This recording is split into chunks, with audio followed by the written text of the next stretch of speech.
Are you energetic? Or am I standing between you and your lunch? It's a dangerous moment to be called to give a lunchtime talk. But before we get started, let me ask a quick question. How many of you here are making money right now as you're seated here?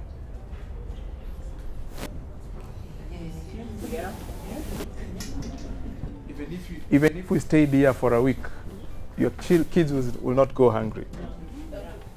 Okay.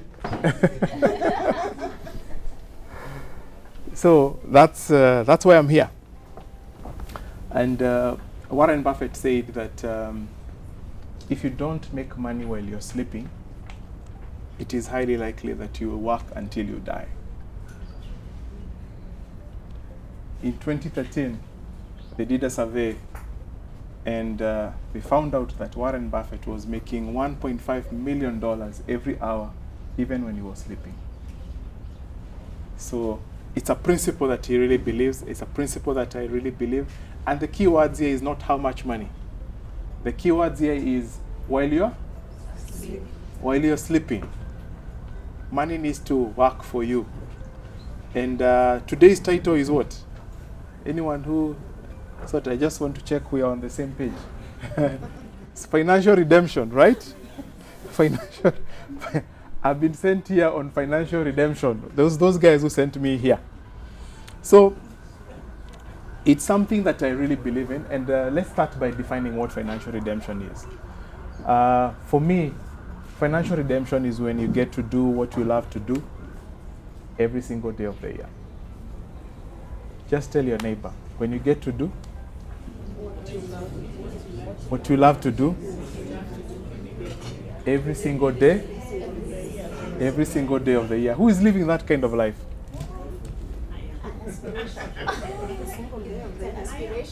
Yeah? You're enjoying, eh?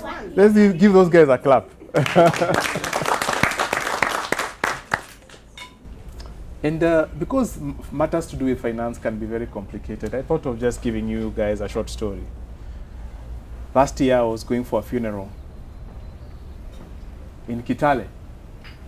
And we left at 4:30 a.m. in the morning. You know, that road is quite narrow, two-lane road.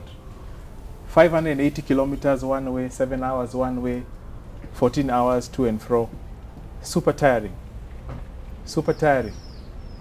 And when we got to the Gilgil weighing bridge, it was still dark.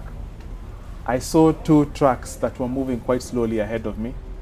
And I decided to peep on my right-hand side and just confirm that it was all clear.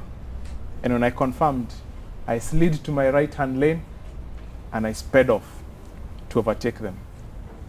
In the middle of my overtaking, suddenly a barrier appeared in the middle of the road and I could not come back. I was in the company of my wife and my sister, and now we were on the wrong side of the road. I could see right ahead a very huge truck, full lights on, coming really fast. We were facing each other. And now I was faced with a decision. What should I do? Decision number one was speed right ahead and hope that the barrier would end before I get to the truck and get right into my rightful lane on the left-hand side. Alternatively, I go to the shoulder of the road and risk overturning the car. What choice would you have made if you were me?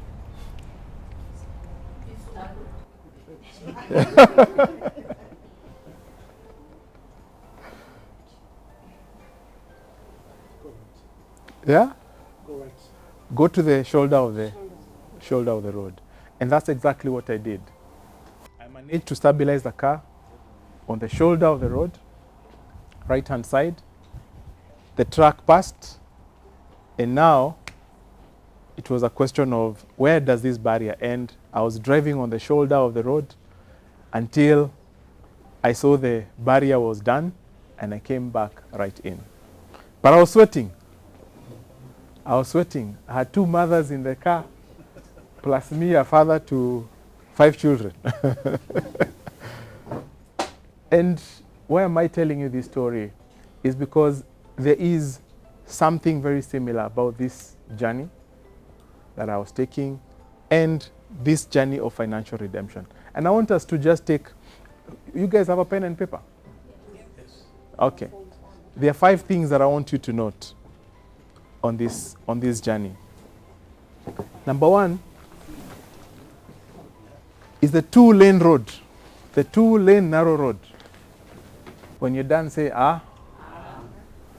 The second thing I want you to note, we'll discuss, is the fast oncoming truck. Say, ah again.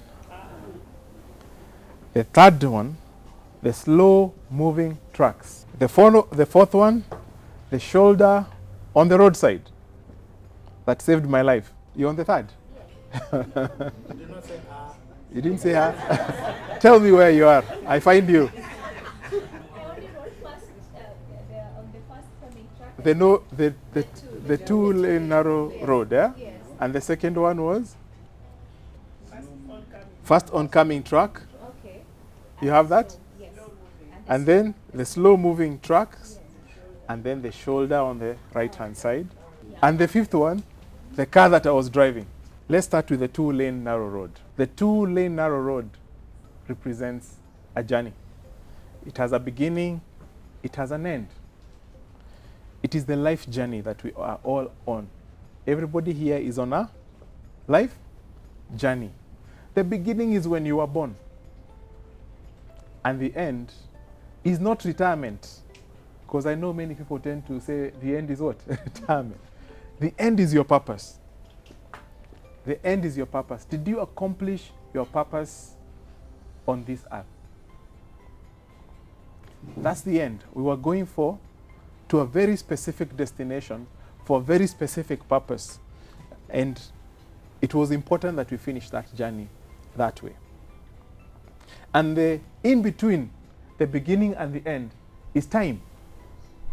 And time is what all of us have, which is the capital. It is the capital that God, the natural capital that God gave us. How do you use it? Do you use it well? Do you use it inefficiently? And then there is the overtaking, the risky decisions that we make in our lives. There are so many decisions that we face on a day-to-day basis. On a day-to-day basis, like I had to make a choice to speed ahead or to go on the shoulder of the road. One could have finished me, another one could have saved my life. I'm glad I took the right one. So, for you, once you start your journey on financial redemption, before you start, it is very important that you have an understanding, what is your purpose? Why are you here? Why? I always tell people, it doesn't make sense to make 1,000% for a client. You cannot eat 1,000%. Why are we on this journey? When investors come to us, what are we embarking on? And some say, I want to take my kids to school, university abroad, UK. I expect to pay this kind of bill. Can you prepare me to be able to go through that season of my life without many difficulties, without causing or rather disrupting my entire family? What's the purpose? It's important because financial redemption, again, as I say this, when you get to do what you love to do every single day of the year. So, should you do that when you're 65?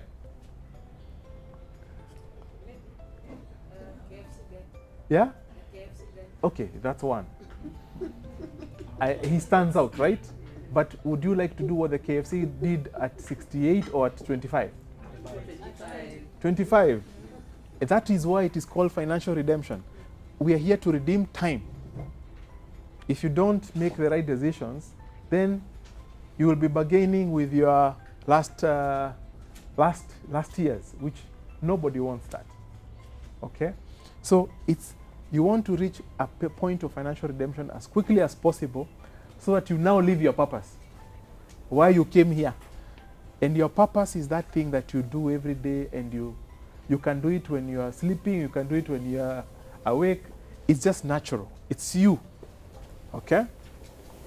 So, like what I'm doing, this is what I believe I was born to do, to do financial redemption. So, so what's your purpose? The too narrow lane road. It symbolizes your life journey, where you're going, your destination, your purpose. Okay? So know your purpose. That's one lesson. Let's go to the second one. Which was the second one? First one coming up.